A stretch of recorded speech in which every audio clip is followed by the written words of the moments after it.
Coffeechug. We are here with the latest edition of the Coffeechug Maker Tips, Tricks, and Hacks web series, which we're going to help you learn a few small little things that can make your life easier if you're working with kids in a makerspace or any kind of making at home, whether it's crafts or project, robotics, whatever it might be. So let's take a look at the latest tip that I have for you.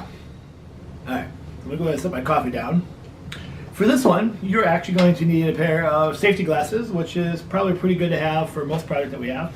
And today we're going to be taking a look at box cutters and a couple ways in which we can learn how to remove a dull or broken blade without hurting ourselves. So let's go ahead and dive into a couple techniques that can keep you safe, get you a nice good cut, and learn how to replace these jagged, dirty blades when it's time for them to go. Okay, so I have several different blades. So let me show you a couple different things. These are all in needing of replacement. And so for the first one, it's really pretty simple. If you have a pretty standard, not super expensive box cutter, which is what a lot of people have, either you pick them up quick in your department store or you get them just cheap for your makerspace. I mean, one of the first key things is obviously when we're using box cutters, safety, safety, safety. But you can see here, this blade is really nasty and jagged.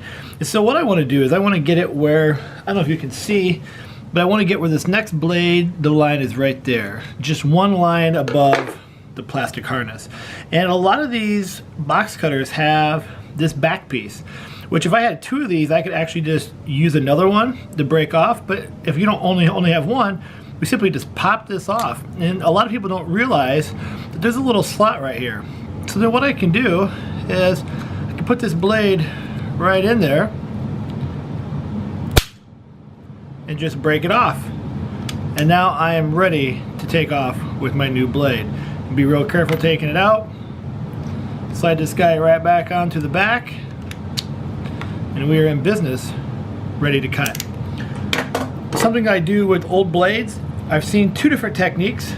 One, they take old blades and just stick them to a magnet. If you have like an old magnet from an appliance, a really strong one, or in my case, I just take whatever kind of tape I have sitting around. Usually I wouldn't use duct tape for everything, but for this one I will. And I just tape it on there and I wrap it up so that way it doesn't cut anybody and it goes in the trash nice and safe because we don't need any stitches. Alright, another technique that you can do.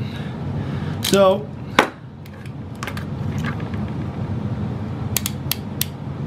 another technique that you can do, same thing as last time. We got our one line above the notch here. What I can do here is just take a pair of pliers, clip this on nice and tight, and just snap it off. And this is probably the most common. And once again, I would put this on a piece of tape, tape it off, and now I'm in good shape, ready to go. Alright guys, so I hope you found that tip helpful. Remember to keep your safety glasses on in case those blades shoot out. Really simple way with pliers. And the other simple way of using that black little cap on the back of your utility knife, if you have it. And that'll keep you cutting sharp. Be safe, be smart, and until the next tip, trick, or hack, stay awesome and keep making.